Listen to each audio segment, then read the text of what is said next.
Hi all, welcome back. നല്ല tasty ആയിട്ടും അതേപോലെ തന്നെ പെട്ടെന്ന് റെഡിയാക്കി എടുക്കാൻ പറ്റുന്ന ഒരു മട്ടൺ റോസ്റ്റിൻ്റെ റെസിപ്പിയാണ് ഇന്ന് ഞാൻ നിങ്ങളായിട്ട് ഷെയർ ചെയ്യുന്നത്. എല്ലാവർക്കും ഈ വീഡിയോ എന്തായാലും ഇഷ്ടപ്പെടും. അപ്പം വീഡിയോ ഒന്ന് മുഴുവനായിട്ട് തന്നെ കണ്ടു നോക്കാം. ഇതിനായിട്ട് ആദ്യം ഒരു പാൻ ചൂടാക്കിയിട്ട് അതിലേക്ക് ഞാൻ 3 ടേബിൾ സ്പൂൺ ഓയിലാണ് ഒഴിച്ചു കൊടുക്കുന്നത്. വെളിച്ചെണ്ണയാണ് ഒഴിച്ചു കൊടുത്തിട്ടുള്ളത്.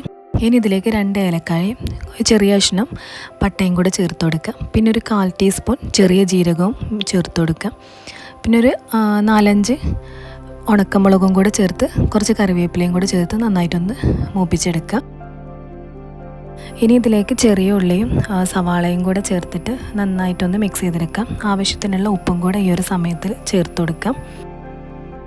എന്നിട്ട് നന്നായിട്ട് ഒരു കളർ മാറി വരുന്നത് വരെ ഒന്ന് മിക്സ് ചെയ്തെടുക്കുക. ഒന്ന് അടച്ച് വെച്ചിട്ട് വേവിച്ചെടുക്കുകയാണെങ്കിൽ പെട്ടെന്ന് തന്നെ റെഡിയായി കിട്ടും.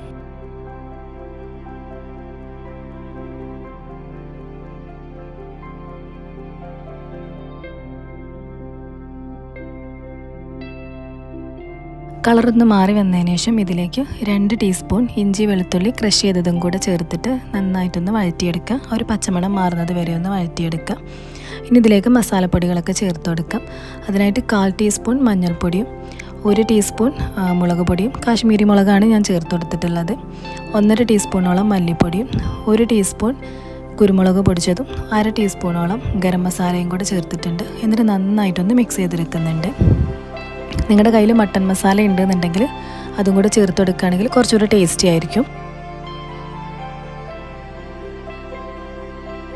1 മിനിറ്റോളം ഒന്ന് അടച്ച് വെച്ച് വേവിച്ചെടുത്തിട്ടുണ്ട്. ഇനി ഇതിലേക്ക് നമ്മൾ വേവിച്ച് വെച്ചിട്ടുള്ള മട്ടനാണ് ചേർത്ത് കൊടുക്കുന്നത്. ഞാനിത് ഉപ്പും മഞ്ഞളും കുരുമുളകും കുറച്ച് ഇഞ്ചി വെളുത്തുള്ളി ക്രഷ് ചെയ്തതും കൂടെ ചേർത്തിട്ട് വേവിച്ചെടുത്തിട്ടുള്ളതാണ്. ഇനി നന്നായിട്ടൊന്ന് മിക്സ് ചെയ്തെടുക്കുക. ആ ഒരു മസാലയൊക്കെ ആ ഒരു മട്ടനിൽ പിടിക്കുന്ന രീതിയിൽ നന്നായിട്ടൊന്ന് മിക്സ് ചെയ്തെടുക്കുക.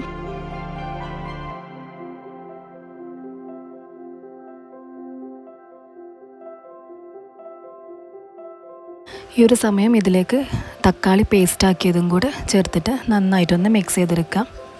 നല്ല പഴുത്ത തക്കാളി ആണെങ്കിൽ നല്ല ടേസ്റ്റി ആയിരിക്കും. ഈ ഒരു സമയം ഉപ്പ് കുറവുണ്ടെന്നുണ്ടെങ്കിൽ ചേർത്ത് കൊടുക്കുക.